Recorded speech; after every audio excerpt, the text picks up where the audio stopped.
اعوذ باللہ من الشیطان الرجیم بسم اللہ الرحمن الرحیم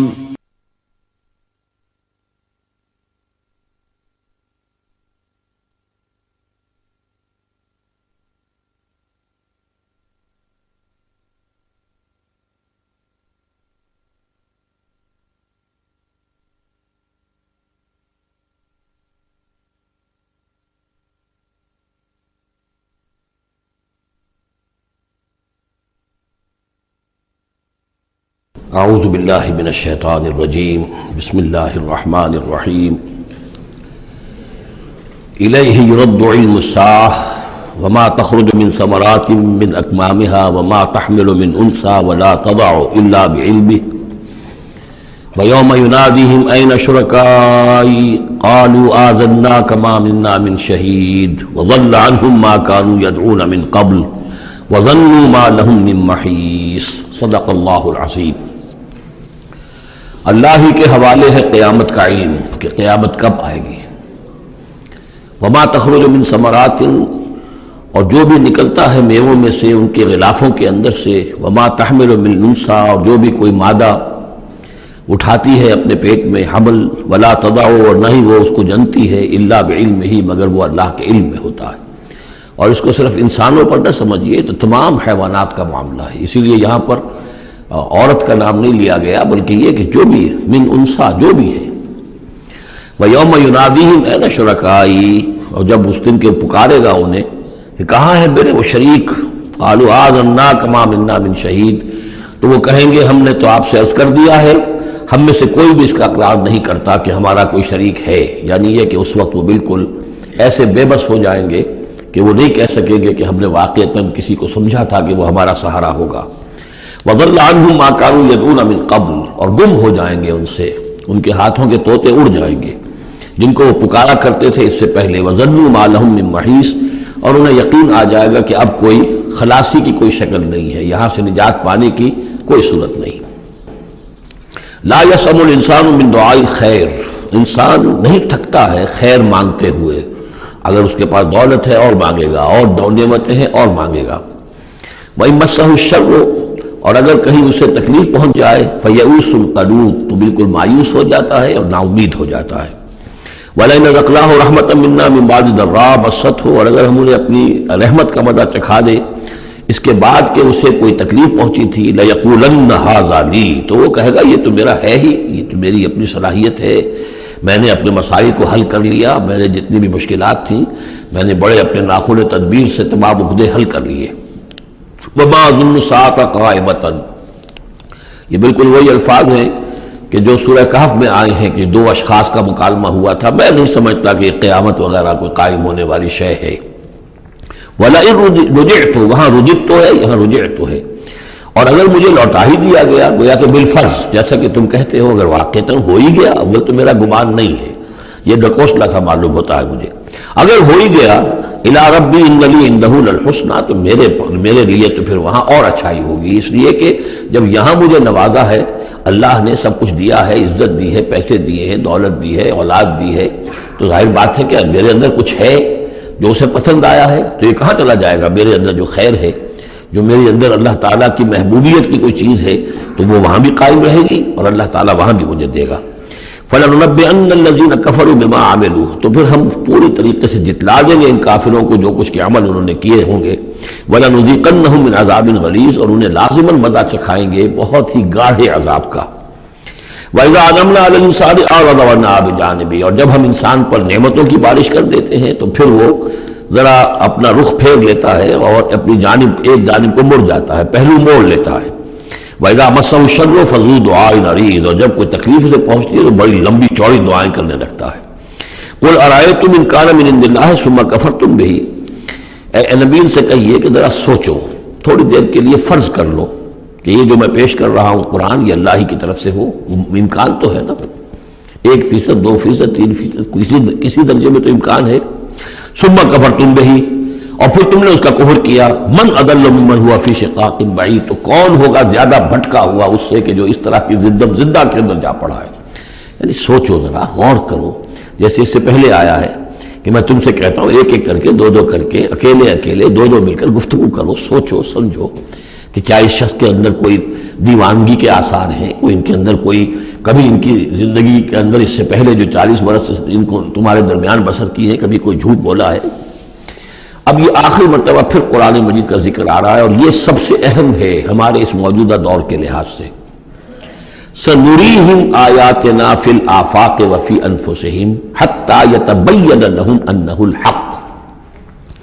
ان قریب ہم انہیں دکھائیں گے اپنی آیات، آفاق میں بھی، یہ پوری کائنات جو ہے، آسمان اور زمین، آفاق، وفی انفسہم، ان کی اپنی جانوں کے اندر بھی، حتیٰ یتبین لہم انہ الحق، یہاں تک کہ یہ بات بالکل واضح ہو جائے گی ان کے لیے، مبرہن ہو جائے گی کہ یہ قرآن حق ہے۔ اس سے اشارہ ہو رہا ہے اس معلومات کے ایکسپلوژن کی طرف کہ جو آج ہو رہا ہے، اور یہ کوئی زیادہ پرانی بات نہیں ہے، یہ زیادہ یوں سمجھیے کہ یہ سائنس کی ڈیولپمنٹ 200 برس کا ہے معاملہ، اور اس میں بھی جو ایکسپلوژن ہوا ہے یہ تو ہاف سینچری سے زیادہ کا مسئلہ نہیں، اسی کے اندر ہوا ہے۔ اور اصل میں آج کے دور میں قرآن مجید کے اعجاز کو ثابت کرنے کے لیے کہ یہ معجزہ ہے، سب سے اہم پہلو یہ ہے۔ تو میں نے جو تعارفی گفتگو کی تھی اس دورہ ترجمہ قرآن سے پہلے، تو میں نے عرض کیا تھا کہ قرآن مجید کے اعجاز کے پہلو بے شمار ہیں، کس کس پہلو سے قرآن معجزہ ہے ہم اس کا احسان نہیں کر سکتے، لیکن موٹی بات یہ سمجھ لیجئے کہ جب قرآن نازل ہوا ہے تو اس کا معجزہ ہونا سب سے زیادہ اس اعتبار سے تھا کہ اپنی ادبیت، اپنی فصاحت، اپنی بلاغت کے اعتبار سے معجزہ تھا، اور اسی پہلو سے چیلنج کیا گیا۔ تمہارے ہاں شعراء ہیں، تمہارے ہاں خطباء ہیں، تمہارے ہاں ادب کا بڑا ذوق ہے، وہ اس جیسی ایک صورت بنا کر لے آؤ۔ باقی یہ کہ نبی سائنسی معلومات تھی ان کے پاس۔ دوسرے یہ کہ جو فینومینا آف دی نیچر ہے، قرآن میں آسمان زمین دیکھو، اب ظاہر بات ہے اس وقت وہ آدمی کیا دیکھ رہا تھا، اپنی ننگی آنکھ سے جو کوئی دیکھتا تھا وہی دیکھ رہا تھا نا، لیکن آج انسان دیکھ رہا ہے ٹیلیسکوپس کی مدد سے، آج انسان دیکھ رہا ہے مائکروسکوپس کی مدد سے، الیکٹرانک مائکروسکوپ سے، آج جو انسان کی معلومات کا ذریعہ جو ہے، تو گویا کہ وہ آیات الہیہ جو قرآن مجید میں جن کے اشارے کر دیے گئے، ان کو جو 1400 برس قبل کا انسان دیکھ رہا تھا اور جو انہیں آج کا انسان دیکھ رہا ہے، وہ زمین و آسمان کا فرق ہے۔ اور ہوتے ہوتے یہ ثابت ہوتا چلا جا رہا ہے کہ جو کچھ قرآن مجید نے کہا تھا وہی حق ہے۔ اس میں اگرچہ ابھی کچھ حصے رہ گئے ہیں، لیکن بہت سے پہلو ہیں جو واضح ہو رہے ہیں، اور روزانہ کوئی شکل ایسی آتی ہے کہ جس سے کہ ان سائنسی حقائق سے قرآن مجید کا حق ہونا ثابت ہوتا ہے۔ لہذا آج کے دور میں اس کام کو بہت اہمیت حاصل ہے کہ اس کے لیے محنت کی جائے، کوشش کی جائے۔ اب اتفاق کی بات ہے کہ یہ کام کیا بھی ہمارے ہاں، تو بہرحال جو سب سے بڑی نمایاں کتاب ہے وہ ایک فرینچ سرجن نے کیا، وہ ایمان لے آئے، مورس بکائی، لیکن یہ کہ کسی مسلمان کو یہ توفیق نہیں ہوئی کہ وہ مطالعہ کرتا ان سائنسز کا، اور ان کے حوالے سے پھر وہ کمپیریٹو اسٹڈی کرتا بائبل اور قرآن کے مابین، اور پھر کہتا اور دعوے کے ساتھ کہہ سکتا کہ سائنسی جو بھی انکشافات آج تک ہوئے ہیں، قرآن کا ایک حرف بھی غلط ثابت نہیں ہوا۔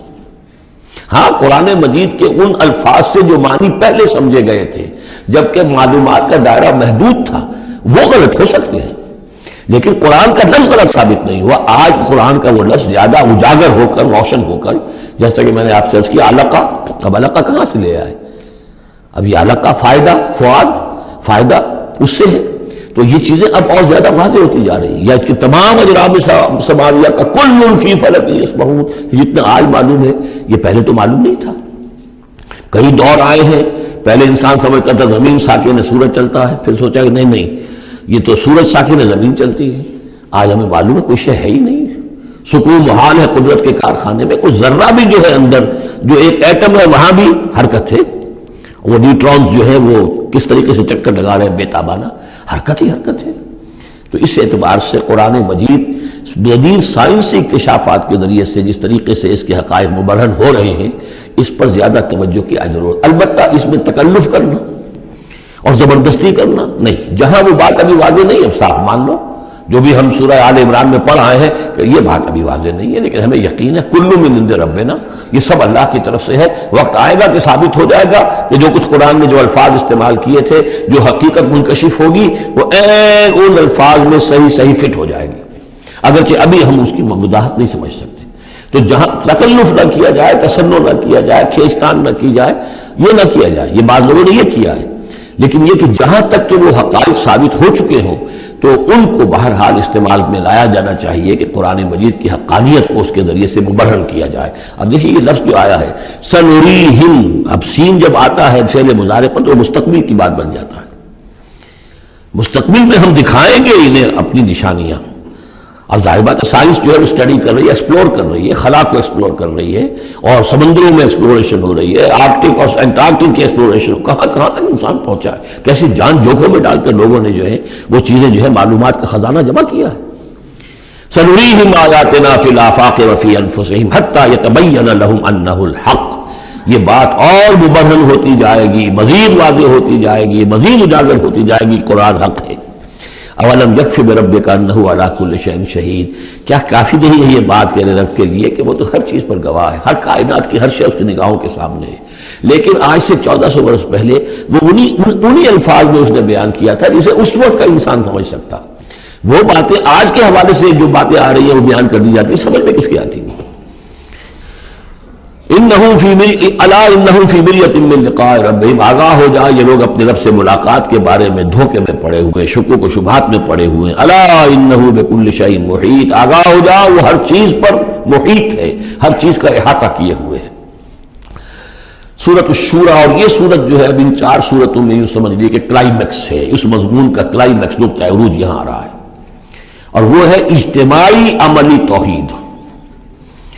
انسان جو ہے ایک متمدن حیوان ہے، یہ مانتے ہیں سب لوگ، تمدن مل جل کر رہتا ہے، اسے اجتماعی نظام وجود میں آتا ہے۔ اجتماعی نظام کے مختلف پہلو ہم نے شمار کیے ہیں، ایک معاشرتی نظام ہے، اس سے بھی پہلے آئلی نظام ہے، خاندانی نظام ہے، پھر معاشرتی نظام ہے، پھر اقتصادی یا معاشی نظام ہے، پھر سیاسی نظام ہے۔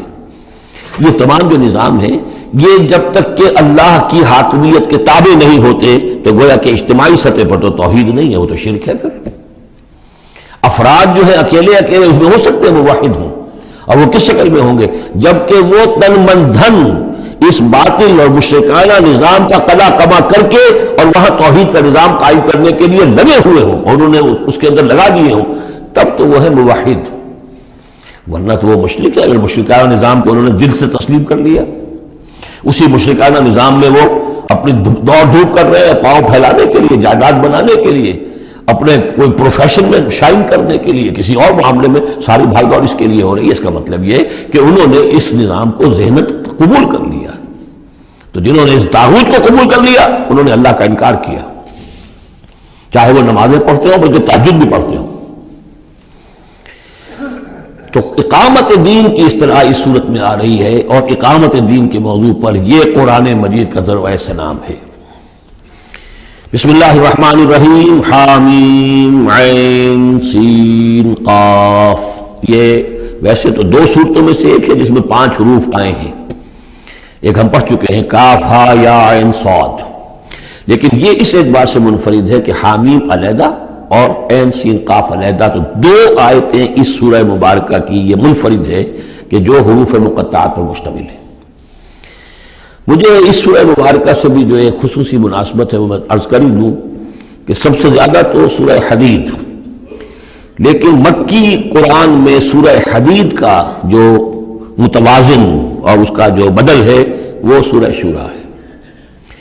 جو مقام سورہ حدید کو حاصل ہے مدنی قرآن میں، وہی مقام سورہ شورى کو حاصل ہے مکی قرآن میں، اور یہ بھی دیکھ لیجئے کہ تقریباً یہ دگنی ہے اس سے، اس کی آیات ہے 29، اس کی آیات ہے 53، اور چونکہ مکی قرآن جو ہے وہ دگنا ہے مدنی قرآن سے اپنے حجم کے اعتبار سے۔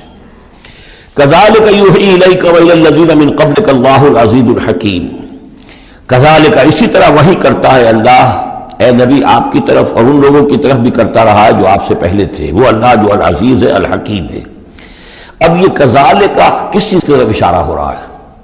ایک تو یہ کہ جو بھی لوگ تھے اس وقت ان کے سامنے تھا کہ جس طریقے سے حضور کہتے تھے مجھ پر وحی آئی ہے، اور ایک اس سورہ مبارک کے آخر میں بھی آ جائے گا وحی کی قسمیں، جن کا کہ میں نے اس تعارف قرآن والے لیکچر میں ذکر کیا تھا، تو وہاں آگے جا کر آ جائے گا کہ وحی کس کس طور سے آتی ہے، انسانوں پر آتی رہی ہے۔ تو کذالک کی تشریح اس صورت میں وہاں ملے گی۔ لہو ما فی السماوات و ما فی الارض، اسی کا ہے جو کچھ کہے آسمانوں میں اور جو کچھ کہے زمین میں، وہو العلی العظیم، اور وہ بہت بلند و بالا ہے اور بہت عظمت والا ہے۔ تکاد السماوات یتفطرن من فوقہن، آسمان قریب ہے کہ اوپر سے پھٹ پڑے، یعنی اوپر ان کے اتنا بوجھ ہے، اتنا وزن ہے، اتنے فرشتے ہیں۔ ایک حدیث میں آتا ہے کہ بالشت بھر جگہ بھی خالی نہیں ہے جہاں کوئی نہ کوئی فرشتہ اللہ کا یا سر بسجود نہ ہو یا کھڑا نہ ہو قیام میں اللہ تعالیٰ کے لیے۔ تو یہ کیفیت ہے وہاں پہ۔ وما یعلم جنود ربک الا ہو، تیرے رب کے جو لشکر ہیں انہیں کوئی جانتا ہی نہیں سوائے خود اس کے، تو وہ پھٹ پڑنے کے تیار ہیں۔ بل ملائکۃ یسبحون بحمد ربہم، یہ سورہ مومن میں یہ بات آ چکی ہے کہ فرشتے جو ہیں وہ اہل زمین میں سے جو اہل ایمان ہیں ان کے لیے استغفار کرتے رہتے ہیں۔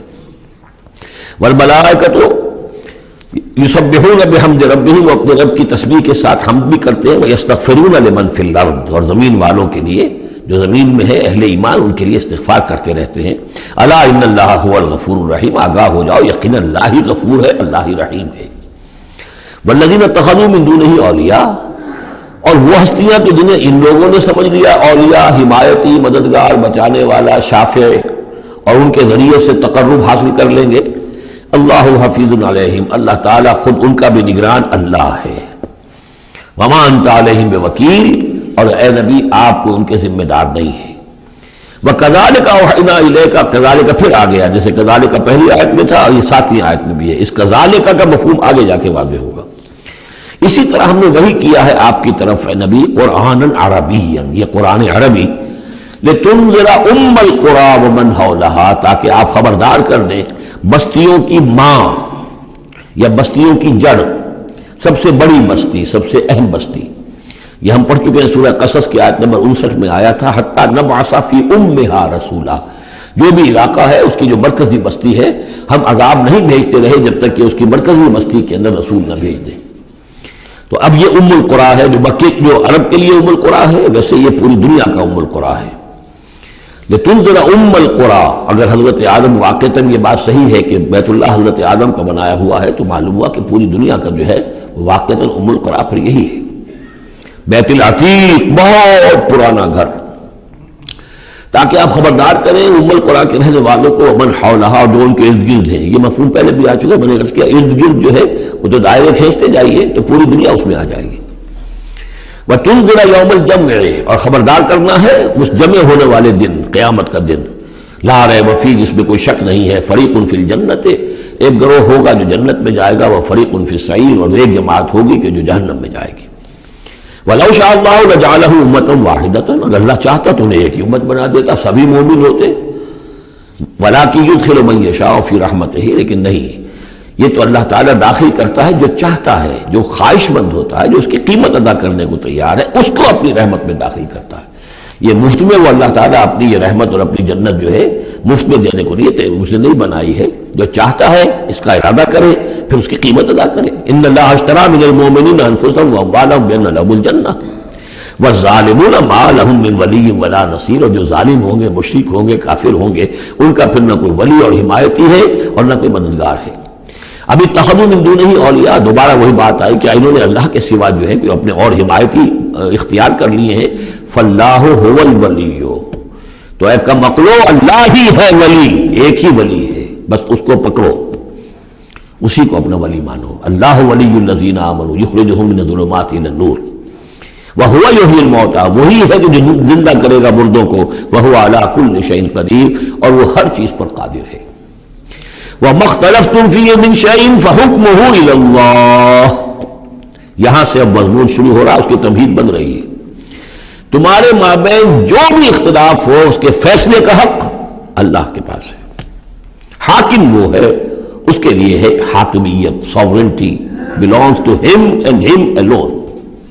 سروری زیبا فقط اس ذات بے ہمتا کو ہے، حکمراں ہے ایک وہی، باقی بتانے آزری۔ اس کی حاکمیت کے تحت پورا نظام زندگی کا آ جائے گا تو اس کا نام ہے اللہ کا دین قائم ہو گیا۔ توحید بالفعل اس پورے نظام میں قائم ہو گئی، ایک اللہ کی حکومت، ایک اللہ کی مرضی، ایک اللہ کا قانون۔ ذالکم اللہ ربی علیہ توکل، تو وہ ہے اللہ میرا رب، اس پر میں نے توکل کیا ہے۔ وإلیہ انیب، اور اسی کی طرف میرا رجوع کرنا ہے۔ فاطر السماوات والارض، وہ آسمانوں اور زمین کا پیدا فرمانے والا ہے۔ جعل لکم من انفسکم ازواجا، اس نے تمہاری ہی نو سے تمہارے لیے بیویاں بنا دی، جوڑے بنا دیے، وَمِنَ الْأَنْعَامِ أَزْوَاجًا، اسی طرح چوپایوں میں بھی ہر سپیشیز کے اندر نر بھی ہے مادہ بھی ہے، يَذْرَؤُكُمْ فِيهِ، اسی سے وہ تمہاری افزائش کرتا ہے، افزائش نسل اسی سے تمہیں پھیلاتا ہے۔ لَيْسَ كَمِثْلِهِ شَيْءٌ، اس کی یونیک ہستی، اس کے مثال کی سی بھی کوئی شے نہیں۔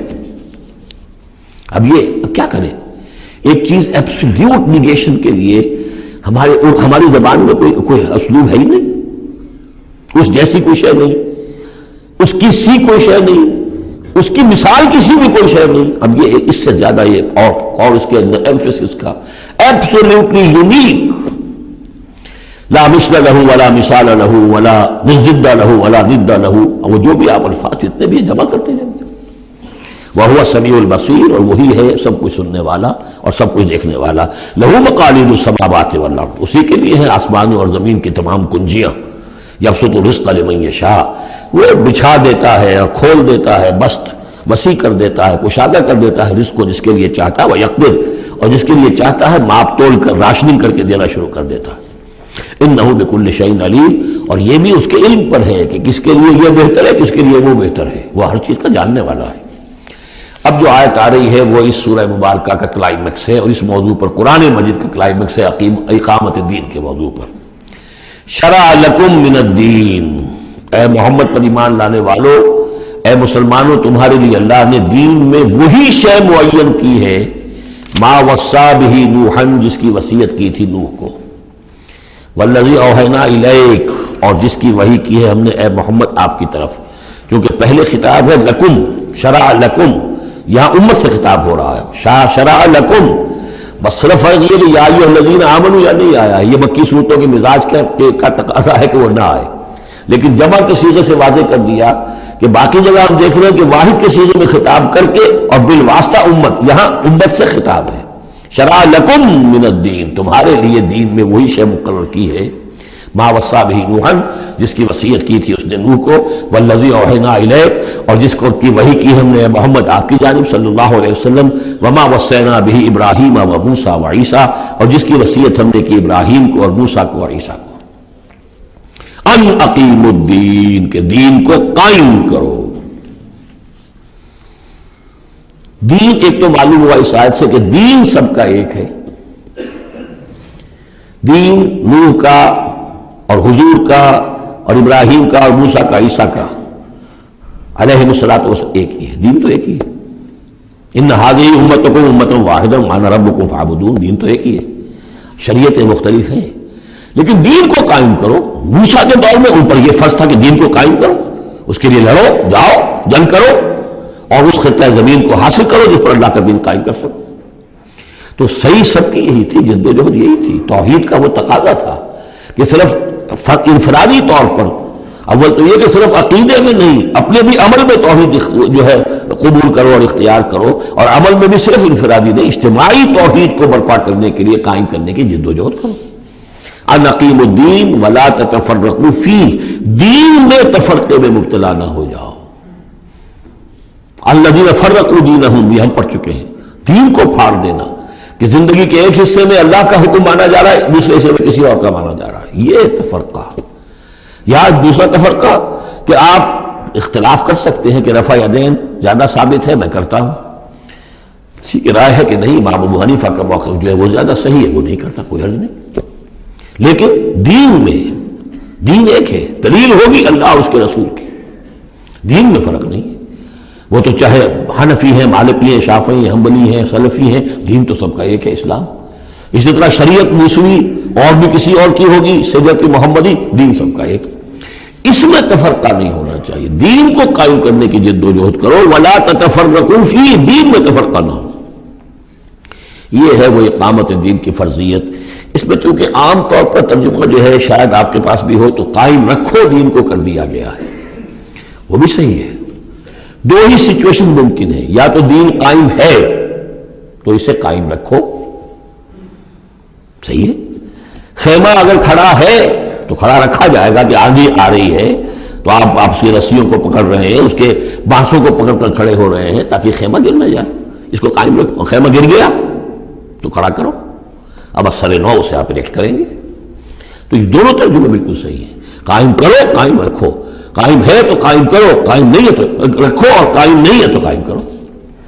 ان اقیموا الدین ولا تتفرقوا فیہ کبر علی المشرکین ما تدعوہم الیہ. بہت بھاری ہے یہ مشرکین پر بات جس کی طرف اے نبی آپ ان کو بلا رہے ہیں. انہوں نے تو زندگی تقسیم کی ہوئی ہے.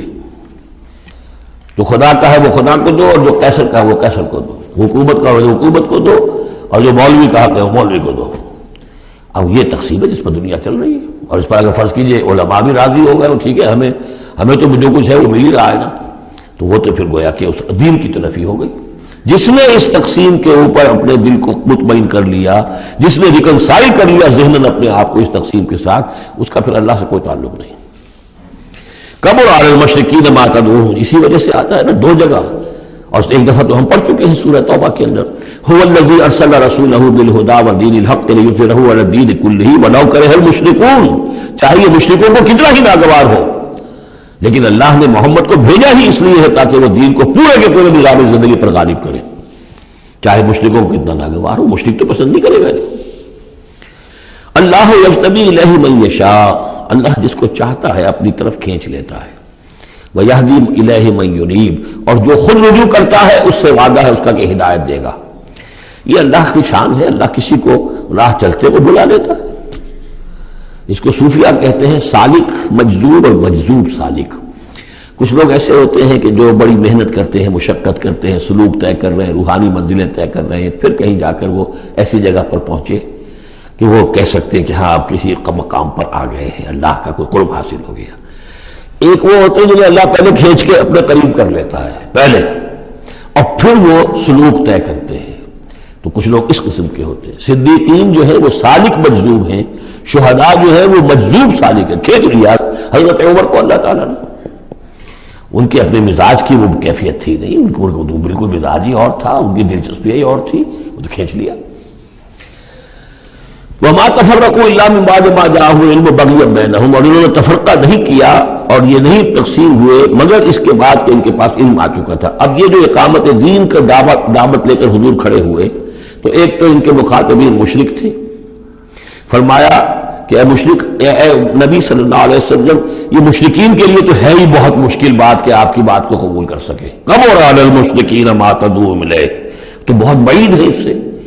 البتہ آپ کو اگر یہ خیال ہو کہ یہ اہل کتاب جو ہے یہ تو واقف ہیں اللہ سے، کتاب سے، تورات سے، انجیل سے، اور یہ تو قیامت کو بھی مانتے ہیں، فرشتوں کو مانتے ہیں، سب کچھ مانتے ہیں، یہ تو آسانی سے مان لیں گے، یہ بھی امید نہ رکھیے آپ. یہاں حضور کو بتایا جا رہا ہے کہ آپ ایسی توقعات نہ رکھیں، اس لیے کہ ان لوگوں نے تفرقہ ڈالا ہے جبکہ ان کے پاس حق آ چکا تھا. کس لیے؟ وَمَا تَفَرَّقُوا إِلَّا مِن بَعْدِ مَا جَاءَهُمُ الْعِلْمُ بَغْيًا بَيْنَهُم. یہ آپس میں زدہ ہے، آپس میں کون اوپر اور کون نیچے کی بحث میں یہ پڑے ہوئے ہیں، تو یہ آپ کو کیسے اوپر مان لیں گے؟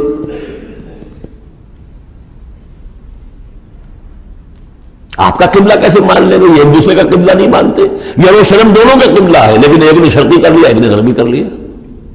جب اہل کتاب جو ہے آپس میں جھگڑ رہے ہیں، لڑ رہے ہیں، وَهُمْ يَتْلُونَ الْكِتَابَ، اور جبکہ وہ پڑھ رہے ہیں ایک ہی کتاب. قالت اليهود ليست النصارى على شيء وقالت النصارى ليست اليهود على شيء وهم يتلون الكتاب. تو اے نبی آپ کو کیسے مان لیں گے؟ یا توقع نہ رکھیے. توقع اگر ہوتی ہے انسان کو تو پھر مایوسی ہوتی ہے. Be prepared for the worst. پھر جو اللہ کی طرف سے آ گیا اس کے اوپر شکر ادا کیے. امید نہ رکھیے. امید زیادہ رکھیں گے تو جلدی مایوس ہو جائیں گے، تھک جائیں گے. کبر علی المشرکین. اب یہ دیکھیے اقامت دین کی جد و جہد اتنی مشکل شے ہے کہ حضور سے کہا جا رہا ہے کہ آپ جلدی کامیابی کی توقع نہ رکھیں. مشرکین کے لیے تو خیر یہ بہت بھاری ہے ہی، ان اہل کتاب سے بھی کوئی توقع نہ رکھیے. وما تفرقوا الا من بعد ما جاءهم العلم بغيا بينهم ولولا كلمة سبقت من ربك الى اجل مسمى.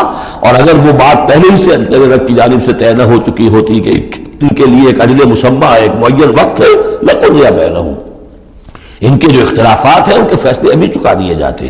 وَإِنَّ الَّذِينَ أُورِثُوا الْكِتَابَ مِن بَعْدِهِمْ، اور جو لوگ کتاب کے وارث ہوئے ہیں ان کے بعد، لَفِي شَكٍّ مِّنْهُ مُرِيبٍ، وہ دھوکے میں پڑے ہوئے ہیں، شکوک و شبہات میں مبتلا ہو گئے.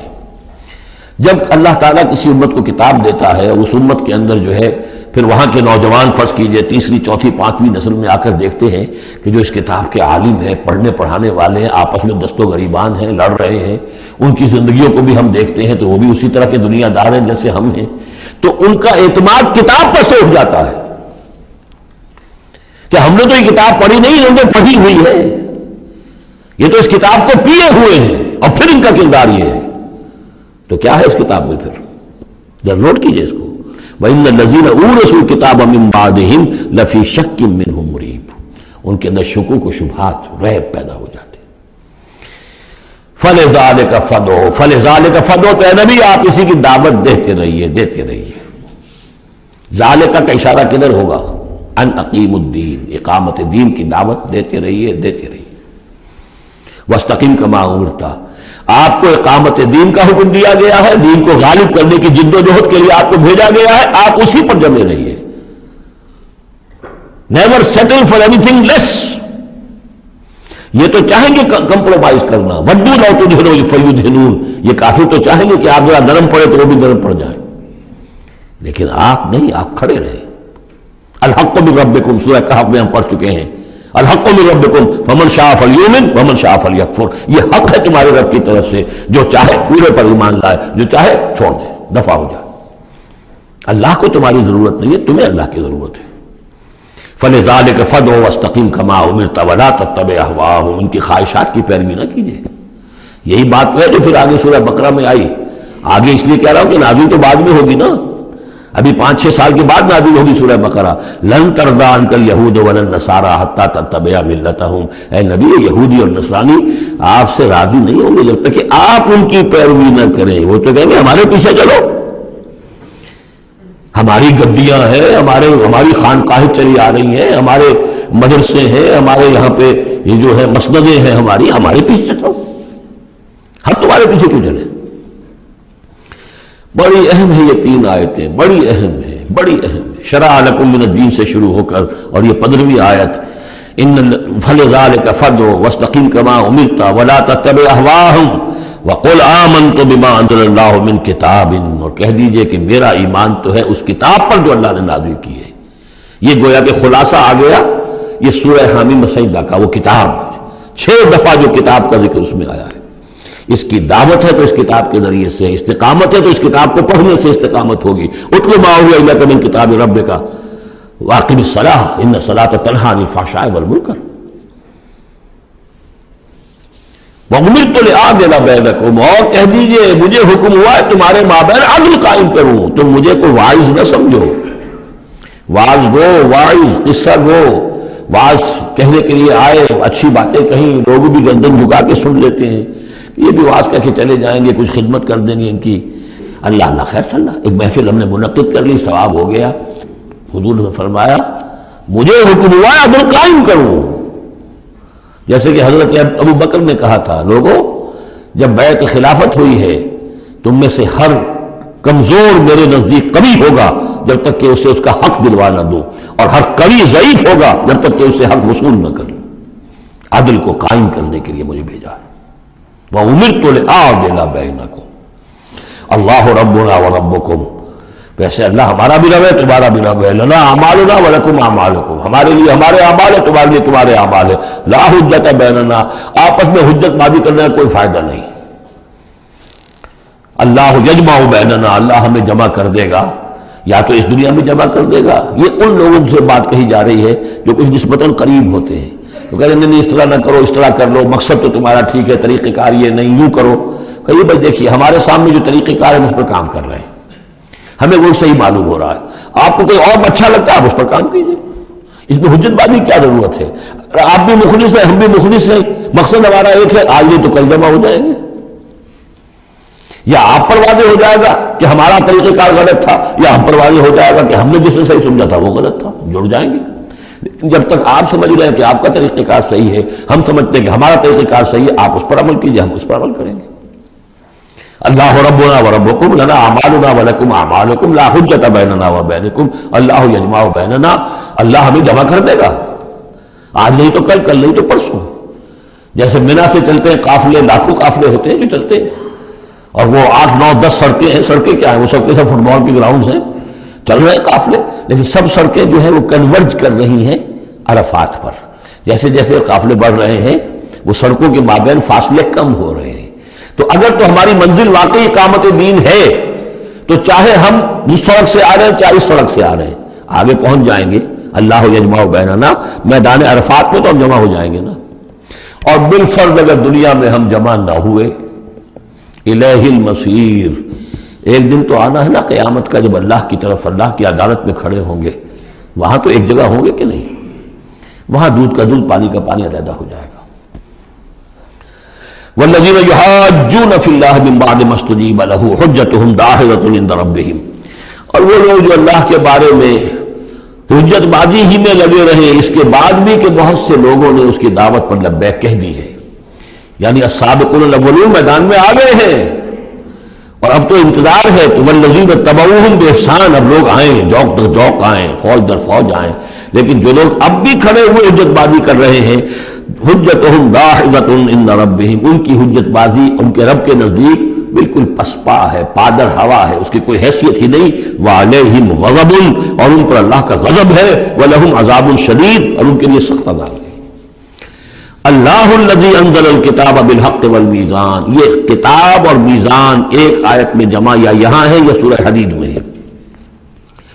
سورہ حدید کی آیت نمبر 25, لقد ارسلنا رسلنا بالبینات وانزلنا معهم الکتاب والمیزان لیقوم الناس بالقسط. یا یہاں ہے اللہ ہی ہے جس نے اتاری ہے کتاب بھی حق کے ساتھ اور میزان.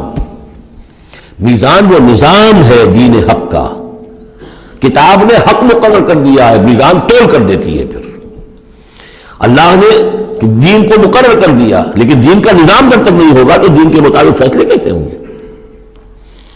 اللہ نے تمہیں کتاب بھی دی ہے, نظام دیا ہے, میزان دی ہے.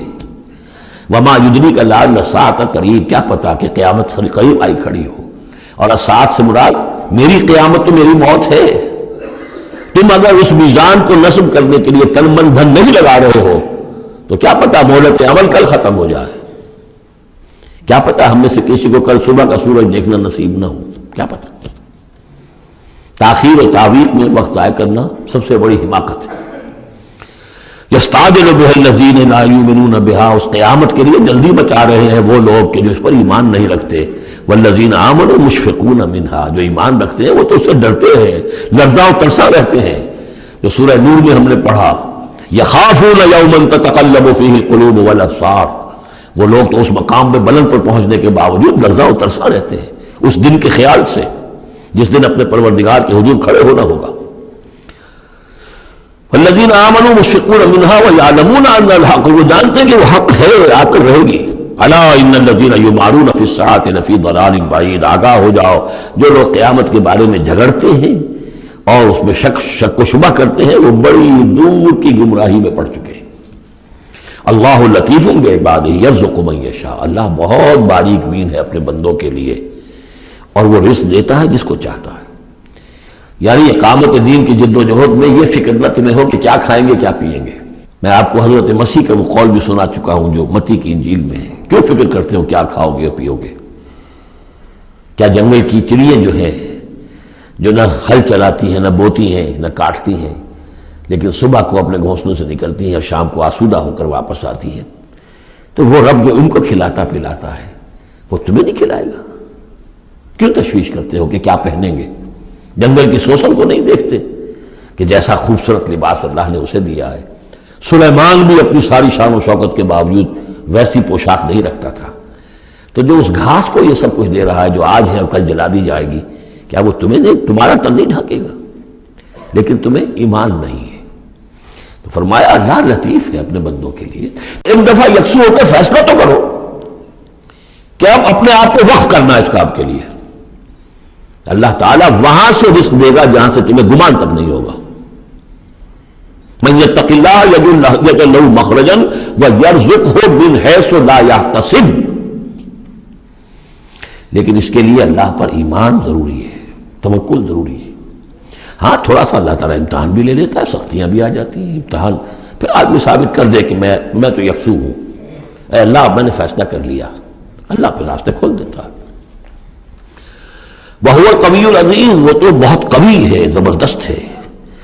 اب یہ جو مضمون آگے آ رہا ہے یہ وہ ہے جس کی کلائمیکس ہم پڑھ چکے ہیں سورہ بنی اسرائیل میں، من کان یرید العاجلۃ عجلنا له فیہا ما نشاء لمن نرید، یہاں وہی مضمون مختصر آ رہا ہے۔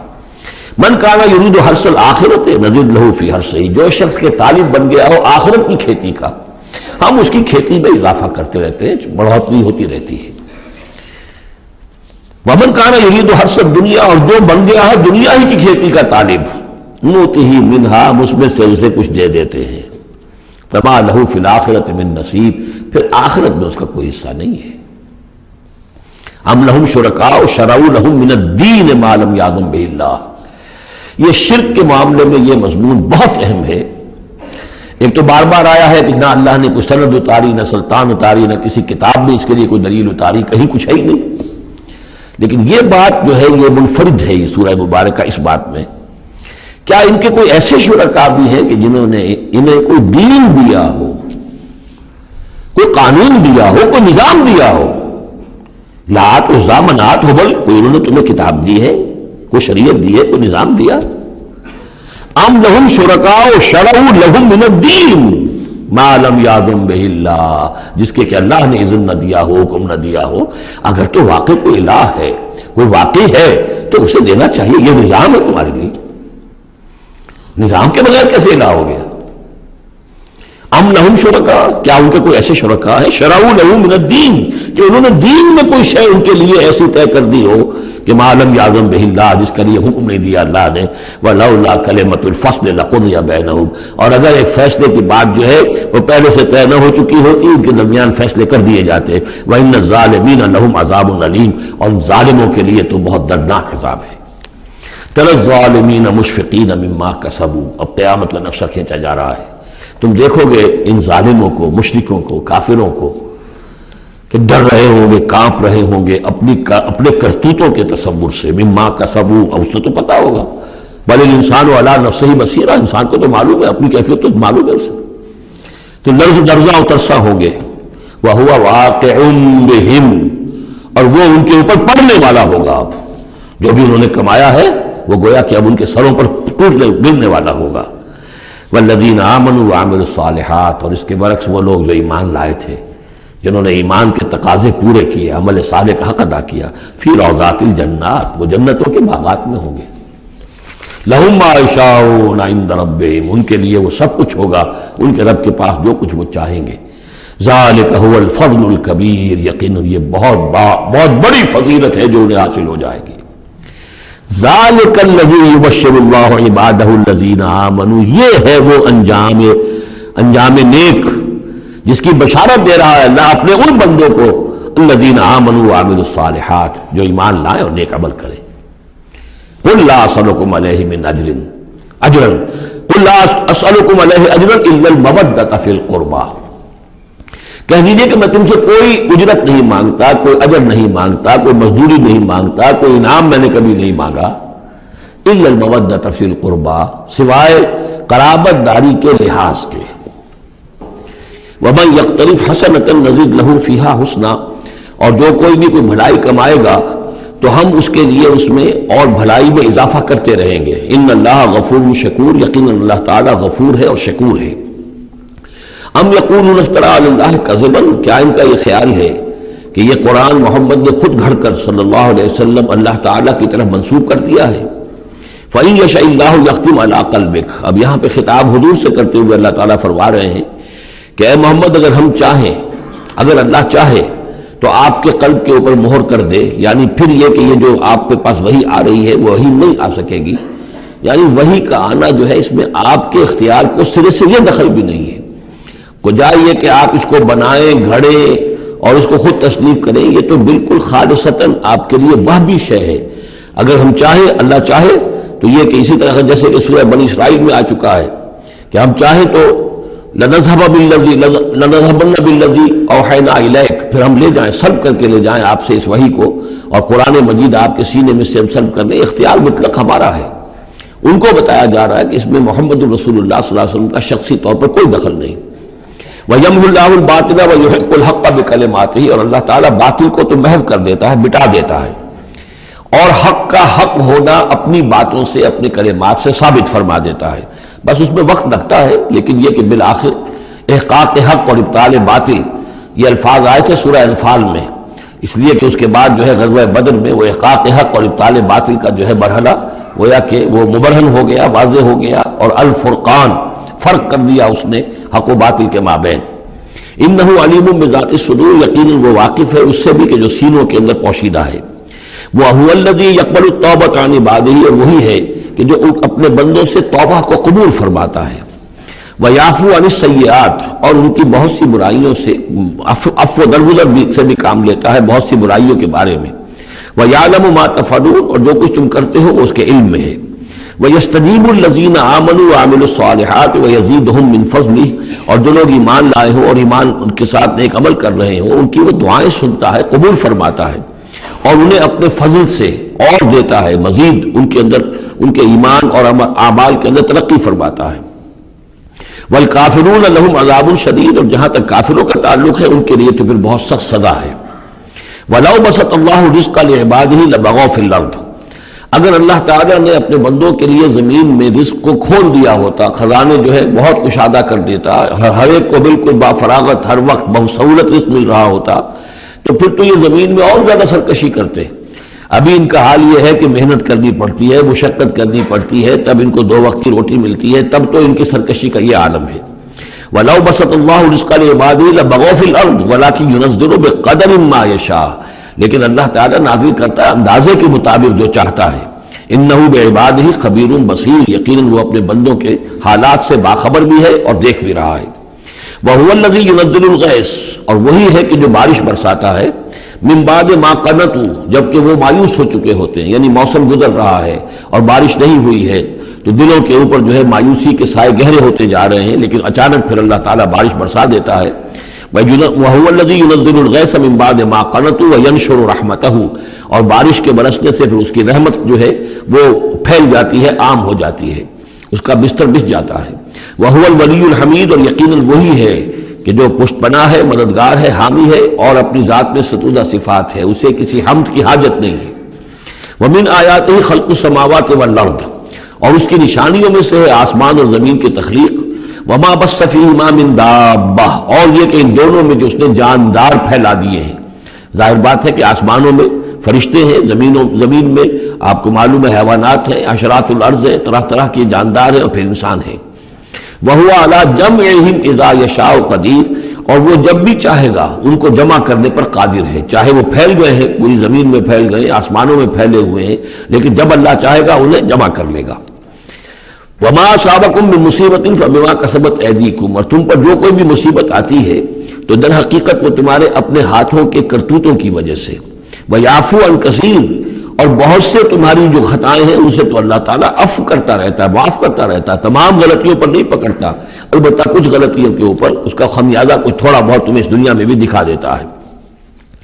وَمَا أَنْتُم بِمُعْجِزِينَ فِي الْأَرْضِ، اور تم اللہ تعالیٰ کو نہ تو زمین کے اندر ہرا سکتے ہو، شکست دے سکتے ہو، اور گویا کہ یہاں پر مخفف معنی ہے وَلَا فِي السَّمَاءِ، جس طرح کہ اس سے پہلے آ بھی چکا ایک مقام پر، نہ آسمان میں. یعنی یہ کہ اللہ تعالیٰ کی مشیت کو کوئی شخص جو ہے اس کو شکست نہیں دے سکتا، اس کی اپنی تدبیر ہے، وہ فعال لما یرید ہے، جو ارادہ کر لیتا ہے کر گزرتا ہے.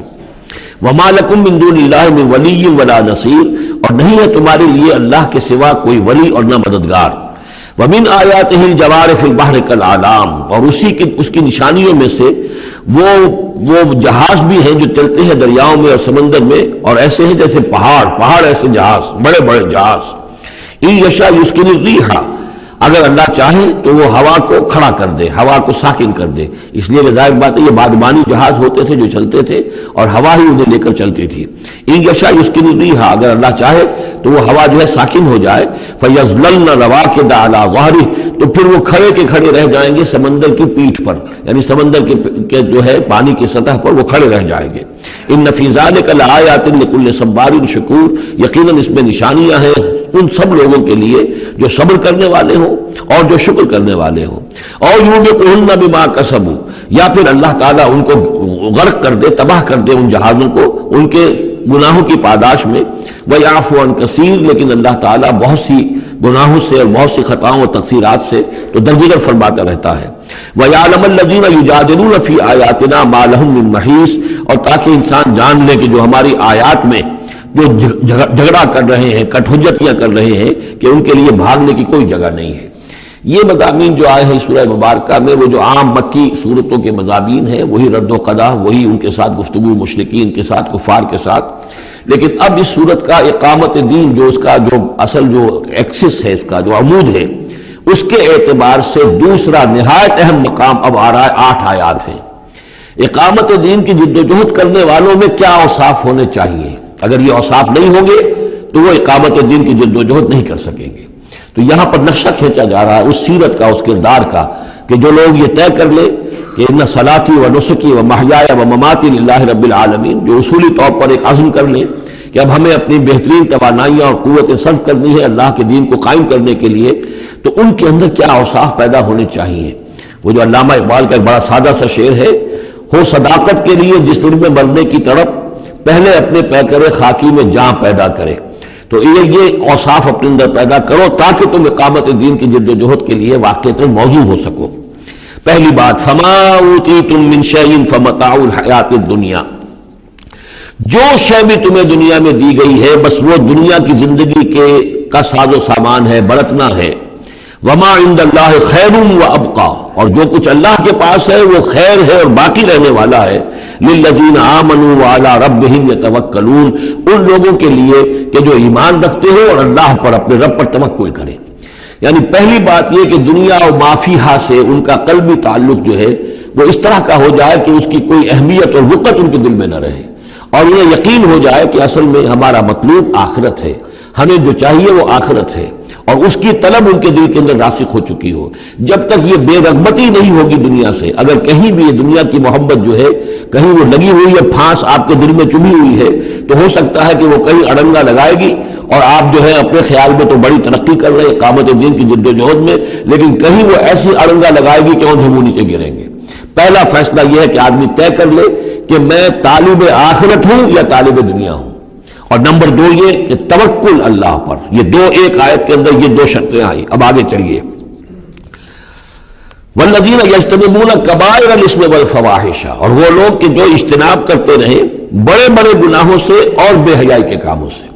ظاہر بات ہے کہ اپنی سیرت کو ان چیزوں سے اگر پاک نہیں کریں گے تو اس قدم میں، اس میدان میں آگے نہیں بڑھ سکتے۔ لیکن یہاں دوبارہ نوٹ کر لیجئے کہ یہی مضمون سورہ نساء میں آ چکا ہے، ان تجتنبوا کبائر ما تنہون عنہ نکفر عنکم سیئاتکم وندخلکم مدخلا کریما۔ دوسری مرتبہ اب یہاں آ گیا ہے، یعنی یہ کہ اقامت دین کے جو جد و جہد کرنے والے ہوں انہیں کبائر کے بارے میں اصل میں زیادہ حساس ہونا چاہیے۔ صغائر کے معاملے میں جس قدر زیادہ حساس ہم ہو گئے ہیں وہ اصل میں ایک بالکل غلط رخ ہے۔ صغائر کے بارے میں کم اور کبائر کے بارے میں ہو اصل۔